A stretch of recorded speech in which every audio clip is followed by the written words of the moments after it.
Great, thank you, Roger. So my name's Aaron Magenheim. I guess we'll do a couple quick intros, and then we have a couple questions or discussion points that we wanted to bring up, and then open to the floor. I'm based in Salinas, hour and a half south of here. Grew up in agricultural irrigation business. Sold and supported technologies for about 10 years, and I've been coming to Silicon Valley and traveling the world the last 6 years, all around ag technology, kind of bringing a realistic point of view of what a farmer needs, how to build a business proposition from technologies. We work with a lot of farmers, helping them build innovation strategies for their operations on what kind of technologies they need and how to utilize them. And then we do a lot of work domestically, especially, and more work internationally, focused on South America and Asia, working with NGOs, public-private partnerships, and basically helping, if you want 100 million users on an app for agriculture, it's not going to happen in the US because we don't have that many farmers, but you can do that in Asia. So anyways, look at a lot of the developing markets and different opportunities there. We have a database and track about 3,000 digital technology companies around the world that work in agriculture, so we have a really good idea of who's out there and what they're doing. Thanks, Aaron, and thanks, everyone. Thanks for having me here today. I'm Kevin Zussman. I work with a venture capital firm called Cultivian Sandbox Ventures. We're based in Chicago, and we invest exclusively in the food and agriculture industries. We've got 3 funds under management, about $300 million across the 3 vehicles, and we're currently investing out of our latest $135 million fund. Within the food and agriculture space, we invest in a number of sub-verticals, including animal health and protein production, which include alternatives to antibiotics, feed additives, and other tools to increase the productivity of livestock production, as well as crop production, both on the life sciences and software and precision agriculture side, novel genetics and breeding technologies, as well as technologies that are a little bit further downstream as well, like food safety, distribution, marketplaces, and nutrition and food ingredients. We tend to be pretty active investors. We like to take board seats on the portfolio companies that we end up investing in. And behind our core investment team is a group of strategic investors. So about half of our capital base is financial, conventional sources of venture capital, family offices, pension funds, institutional investors, but the other half is a base of about a dozen food and agriculture companies. So these include companies like Corteva Agriscience, ADM, Growmark, Smithfield Foods, Elanco Animal Health, and about another 5 or 6 that we work with fairly closely when making investments. We found that by working with strategics, it helps us to de-risk our due diligence process, and then post-investment helps us to provide an avenue to scale up our portfolio companies. Great, so we may have someone else join, we may not, but we're talking about how to take these technologies to market, how to approach the market. So agriculture is a very different industry than most other industries out there. Super relationship based, oftentimes going back generations, and it's an industry that hasn't been bombarded by tech. At least most of the world hasn't. Around Silicon Valley, surrounding areas in California, have a lot of farmers have been bombarded by tech the last few years. But there's a lot of cultural issues, and in agriculture, we're used to selling a product. We're selling seed, irrigation, a tractor. But with technology, we're selling a service. And so traditional companies that are selling products most of those products have become commodity products, and so the value add has gone down to next to nothing in a lot of cases. So when we're trying to implement technologies, it's a really big challenge for the existing incumbents as well as new startups to come in. So, how do you kind of coach or work with your startups on, what is their strategy to grow? Where have you seen positives, negatives, kind of what's that strategy? Sure. I think go-to-market strategy is a challenge for startups, not just uniquely to food and ag tech startups, but startups in general. I think because of the scope and scale of the agriculture industry, it definitely presents maybe more challenges than a typical go-to-market process in maybe other sectors. I would say it's a good question, but it's also, I wouldn't say there's a blanket answer to it because of geographic differences, distinctions around crop production processes, whether you're working with high value crops or row crops that tend to be lower value but higher acreage, or just given the type of technology that's being deployed. I think what we found, at least in the US, with certain tools, it's really tough to go direct to the market by selling directly to farmers and growers and users, and we found that channel partnerships or working with a strategic can be a great avenue to scale up some of these products and technologies. Oftentimes, it seems like the core competencies of a large company, which include things like market and market knowledge and extensive distribution networks, financial resources, other assets, are highly synergistic with the assets of a startup, whether it's agility, flexibility, no stake in the status quo, and going to market in a partnership type of model can be lucrative to both parties. In some cases, going direct to farmers can be lucrative if companies can pull it off, but it has to be the right kind of product market fit situation in order to go that route. I do think, having conversations with folks earlier, it definitely changes depending on the geography. Aaron, I think we were talking about Latin America and how compared to the U.S., if you go anywhere in California, the same farmers probably heard 10 pitches of the same type of technology from 10 different companies, and the farmers have been inundated with new technology, so it's harder to stand out in a crowded field where you might have more success going direct to market if you're going into a novel or new geography. Yeah, so I think a lot of startups that we work with, their original idea is to work through existing channels.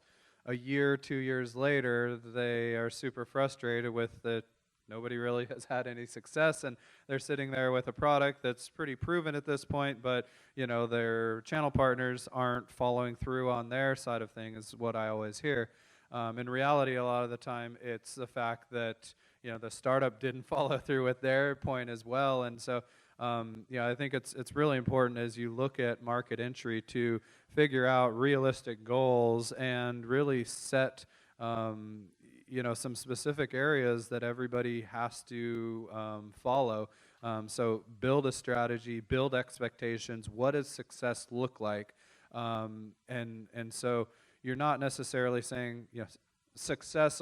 Some companies look at success as, well, they want us to keep piloting this, or they want us to do a little bit more next year, and so they like it. But my question is, well, I was talking to a company a week ago, and they said they found a 27% increase in yield on romaine, and I go, well, so that you've done that 3 years in a row now. Are they using it on all of the romaine that grower is growing? He's got to be using your product on, right? No, we're still only doing a 10-acre plot. So I go, okay, well, there's an issue because they have a partner. That's who got them in the door. But if they've had a 27% increase in yield in romaine lettuce over continuously over a 3-year period, someone's missing something in that situation. So go back to the drawing board with your partner, figure out where someone's missing the value proposition, and then you need, a lot of times, I think it's a society issue that we don't like to tell people that it's bad or give them constructive criticism, but as a startup, that's really important. So I guess, when you look at this space, you have to realize that the ag companies don't have a proven method for using technologies and for bringing those through their traditional network. So when you guys are looking at your LPs and you have a company that's ready to kind of grow into a commercial situation, how have you been able to work with, because the people that you interact with on the investment side of that LP aren't necessarily the operations guys, so how have you guys been able to kind of leverage those relationships? Yeah, well, since we tend to be pretty active investors, we try to leverage those relationships as often as we can. Typically it's an arm's length relationship, so we'll like to facilitate introductions, but unless it's mutually beneficial to both parties to strike up some sort of deal, we'll leave it up to the entrepreneur and the strategic partner to do so. But in other cases, if there's a better fit within a strategic that's outside our LP base, they're there have been some great opportunities to collaborate there as well.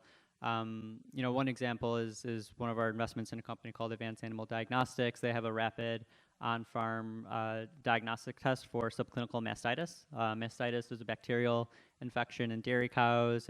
It's pretty costly, and until now, you really couldn't do anything about it once it really broke out. So they developed a rapid test for developing to test it in the field, and within seconds you can determine if there is a breakout that's pending, and you can intervene and save a lot of lost yield as a result of that. And with all the trends in the animal health industry and consumer preferences for reducing antibiotics that are used on the farm, they were able to structure a deal with Zoetis to distribute their product in Europe.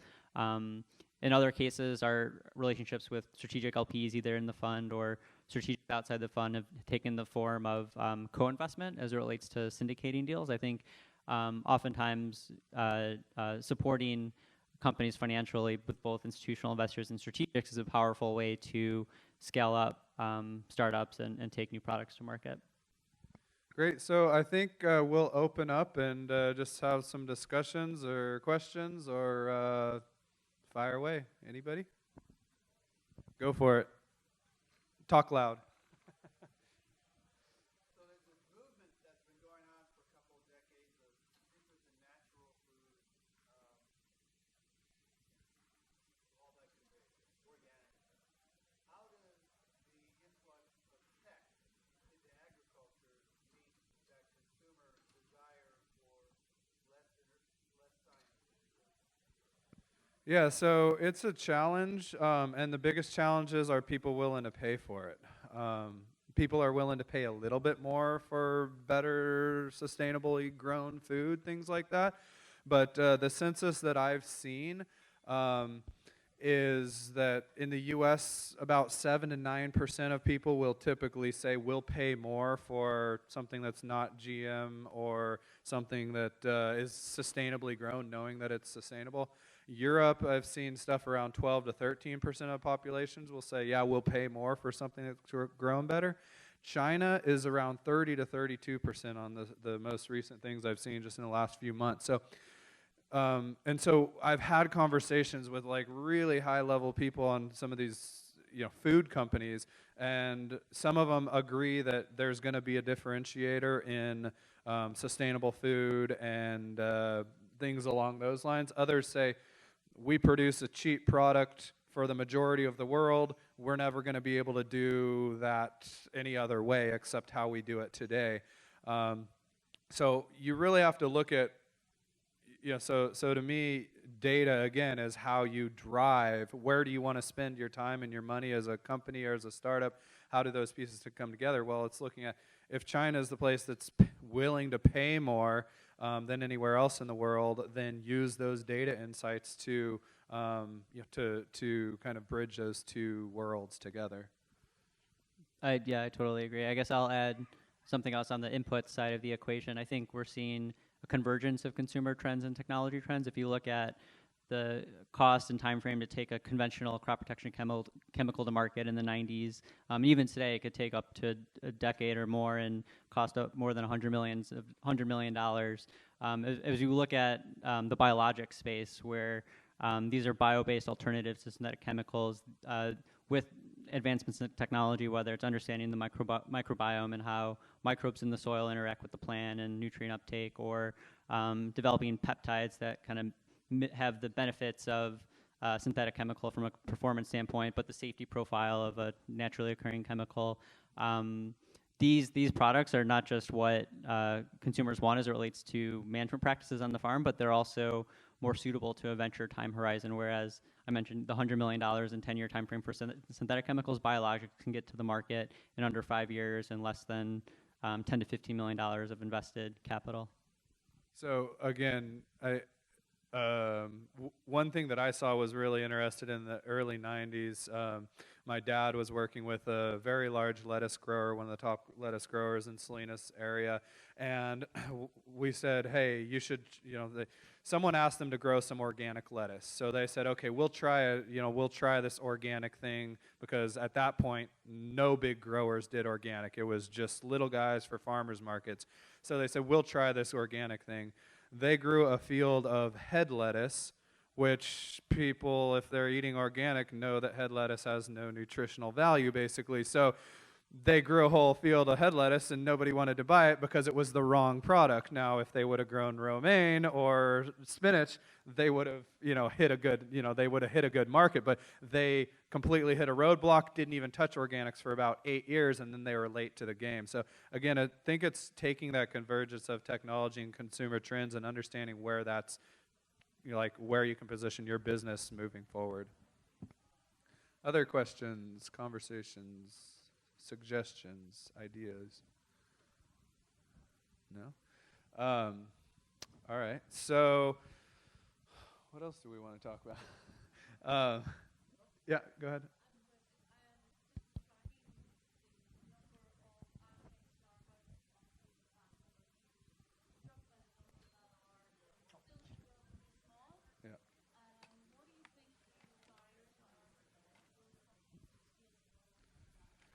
So it's really tough there's going to be, like in most industries, like Agtech is finally, I think, like in the last year, starting to become more of a mainstream technology. You talk to most people in the tech space, you talk to most corporates, and I mean, even just talking to normal society, people kind of understand that there's like this convergence of technology and agriculture happening. So it's becoming more mainstream, and so I think that we need those entrepreneurs and those ideas from all around the world. My opinion, I know we're in Silicon Valley, but my opinion is that we'll have about 10 to 15% of the successful ag tech companies. If we look back in 10 years from now, we'll look back and about 10 to 15% of those successful ag tech companies will be from California. Not moved here, but from California. I think another 15% will be from the U.S. I think the rest of the successful companies will be international, because people innovate everywhere. And since we have the same similar problems everywhere around the world, we'll have solutions from all over. So I think there's going to be a lot of consolidation happening moving forward. And that's where it's really important to get the big tech companies, get the get your kind of industry leaders to dive into this new ag market. The hard part is we don't have a success story. We don't have companies that have a 50% market share. There's just, like you said, tons of small companies. The other side, when you start looking at market entry, and I mentioned earlier, companies want to start with, we want to go to this company or that company and build a strategic partnership with them to go to market. But after those fail, or they still want to have a backup plan, startups are doing stuff themselves.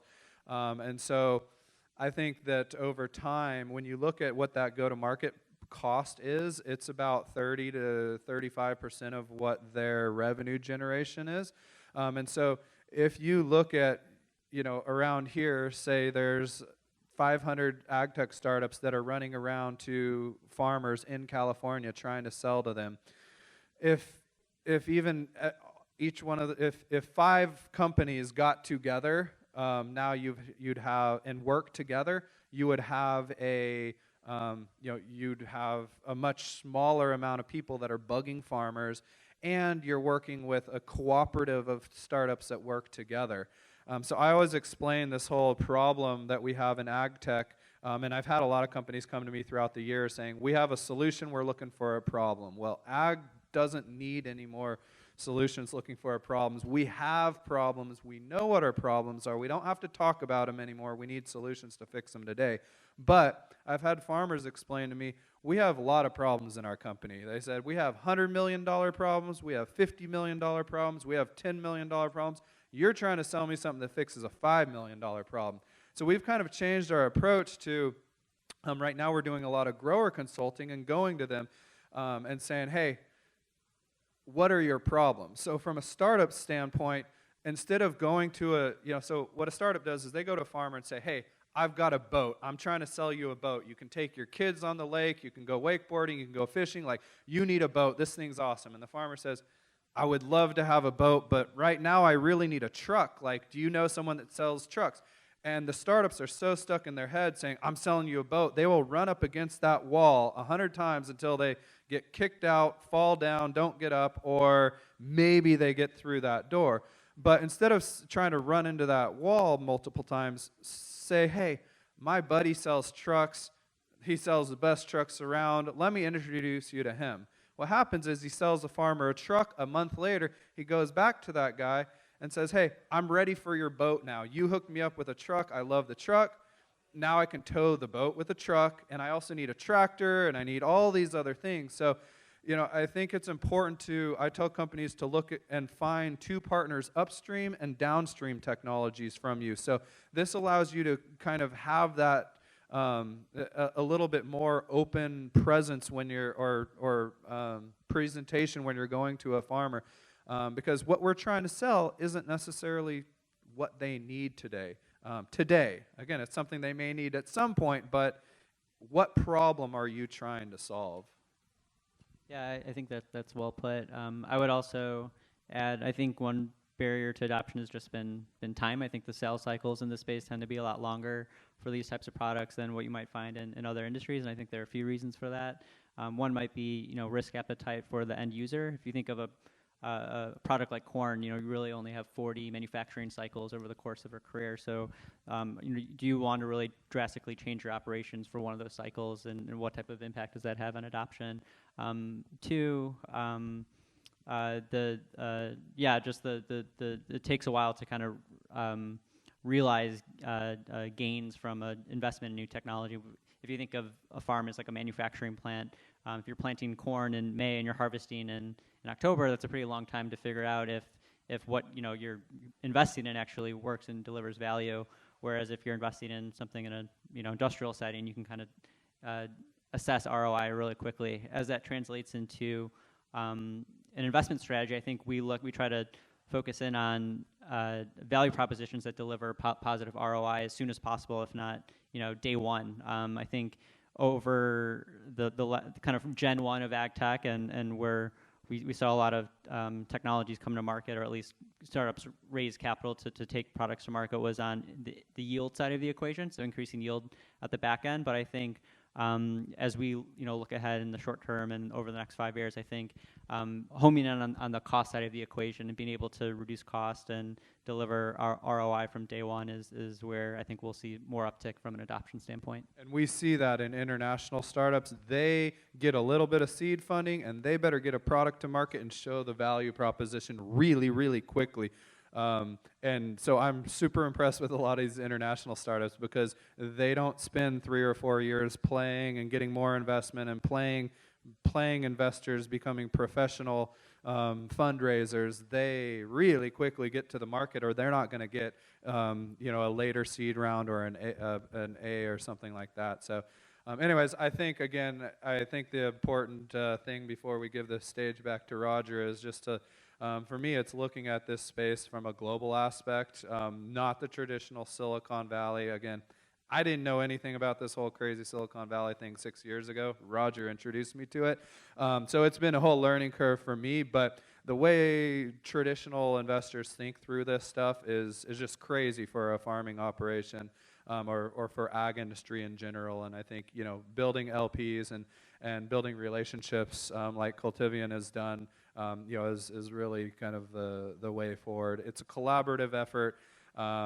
The sky is the limit. There's more opportunity in this than anybody can even wrap their head around today. So be collaborative, work with everybody that you can, and look for some success.